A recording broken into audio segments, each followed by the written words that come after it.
To understand our world, we must look through the lens of why. Welcome to the WhyLens Explainer, where we don't scratch the surface, we peel it back.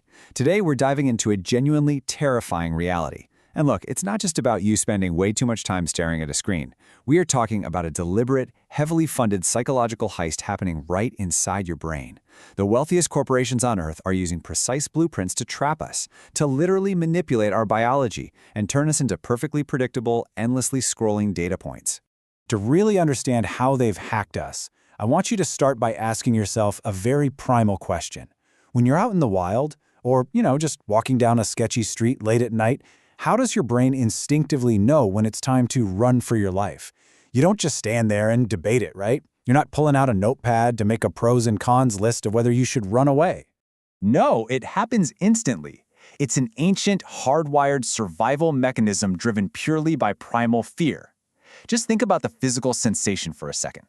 If you see a literal tiger staring you down, or you hear a sudden loud crash in the dark, your biology completely takes over and forces you to act.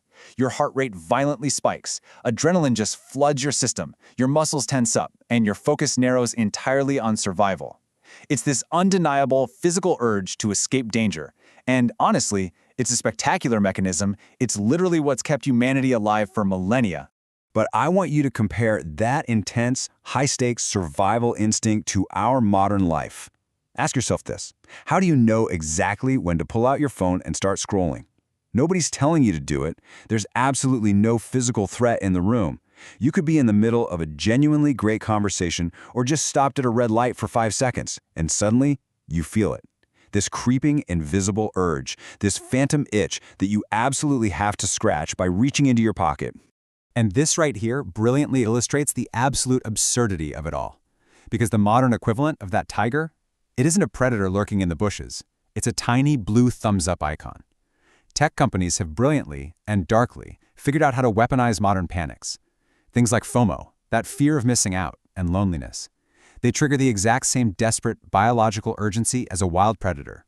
So you aren't checking your phone just because you want to. Your brain genuinely, truly thinks that if you don't see who liked your photo right this very second, you might get eaten. It feels like a matter of actual psychological survival. So, let's look at the weapon they use against us, the habit loop. How do they actually bypass your rational mind? Well, it relies on a simple, deeply ingrained three-step automation. First, there's a cue, a trigger that tells your brain to just go into automatic mode.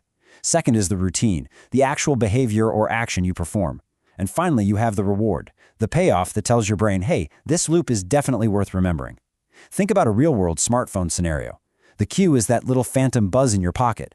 The routine is you mindlessly unlocking the screen. And the reward? Seeing a funny meme or a message from a friend. You made a conscious, deliberate choice to download that app exactly once, but thanks to this loop, you repeat the behavior forever. It's kind of darkly humorous, but it's the cold, hard truth. You are the lab rat. You are being conditioned exactly like a rat in a cage, clicking a little lever for a chocolate pellet. Only your lever is a glowing piece of glass, and you are being manipulated into a loop that you barely even realize you're stuck in. Sure, it's a beautifully dressed cage with high-res graphics, but it's a cage nonetheless. But here is where the absolute genius of this heist really shines. They don't need physical cages at all, because they use your own negative feelings as the internal cues that kick off the loop. We're talking boredom, loneliness, frustration, confusion, FOMO. Just think about it. When was the last time you felt a microscopic, tiny twinge of boredom, maybe just waiting for your coffee machine to brew? And before you even realized what your hands were doing, you were already 3 posts deep into a social feed. The split second you feel any of these emotions, boom, the loop is triggered. The crucial point here is that these companies know we actually think with our feelings. Cravings are really nothing more than uncomfortable feelings we desperately want to resolve. So their products are built explicitly to solve your emotional pain. When you feel lonely, you instinctively open Instagram. When you feel bored, you pop open X. Subconsciously, you begin to view their specific app as your one and only viable source of relief. I mean, it's gotten to the point where even the absolute slightest moment of indecision or confusion becomes an intolerable itch, like literally not knowing what to do for 3 seconds while waiting for an elevator. Even that minor confusion is weaponized against you. You immediately have to scratch it by checking your notifications, effectively self-soothing with your very own digital pacifier. Now let's look at the exploit that keeps you trapped: variable rewards. How do they make absolutely sure you never ever escape that loop? Well, they pair the complete unpredictability of a casino slot machine with the deep biological conditioning of an animal. To understand this, we have to look at classic behavioral psychology, specifically this super famous experiment with Julio the monkey.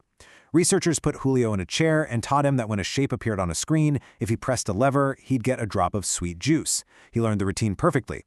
But when they made the juice drop unpredictable, sometimes he got it, sometimes he got nothing at all, Julio's brain activity went completely frantic. He became utterly obsessed. And you know what? That is exactly what happens in your brain when you pull down to refresh your feed. You have no idea what you're going to get, a funny meme, a text from your crush, or just, boring ads. That uncertainty is the exact same foundation that gambling addiction is built on.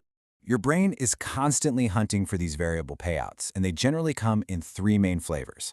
First, you have rewards of the tribe. We all crave social validation and acceptance, which obviously translates directly to likes and comments. Second, rewards of the hunt, that pursuit of new information or material goods, like endlessly scrolling a newsfeed or online shopping. And third, rewards of the self, a false sense of mastery or completion. Think about the last time you spent 20 minutes frantically trying to clear out your unread emails or organizing your digital desktop just to feel a fleeting sense of control. Yeah, that's the reward of the self. They intentionally stack these rewards to keep you completely paralyzed in the scroll. But here is the absolute darkest part of this entire system. The thing that actually draws you to act. It isn't the reward itself. When scientists map out the brain's activity in this scenario, the massive dopamine spike actually happens before the reward ever arrives. The spike occurs right after the cue. You are being driven by the agonizing need to alleviate the craving. Your brain spikes before the digital juice even hits your lips. You're not addicted to the content. You're addicted to the anticipation, the craving itself. Which brings us to the inside job, rewiring the architecture.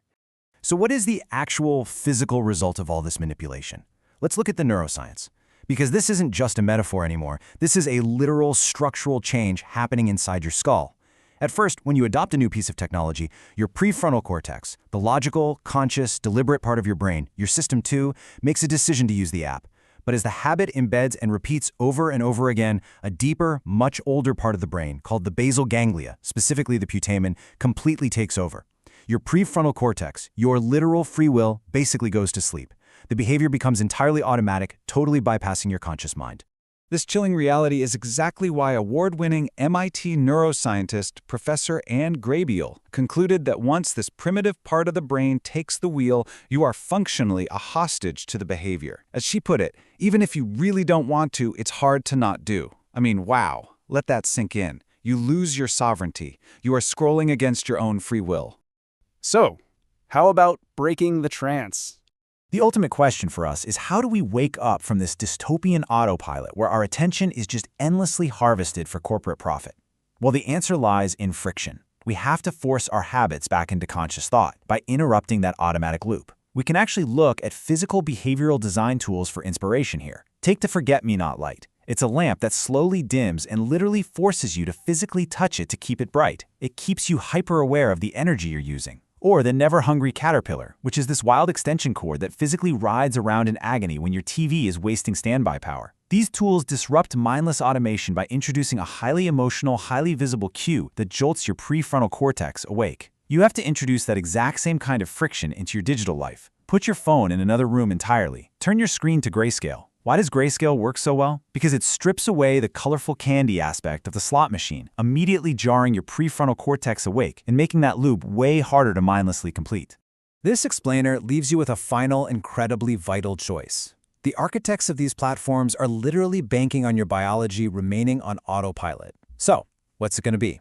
Are you going to keep letting your basal ganglia pull the slot machine lever, allowing your personal fears and insecurities to be monetized? Or will you finally challenge the system? Wake up, introduce some serious friction, and reclaim your agency. If you want to stop living like a trained monkey waiting for a drop of digital juice, and you actually want to stay awake in a world that is meticulously designed to put you to sleep, then hit that subscribe button. Here at WhyLens, we don't scratch the surface, we peel it back. Subscribe to the channel for more. Why settle for shallow facts? Join the intellectual rebellion. Subscribe to WhyLens now.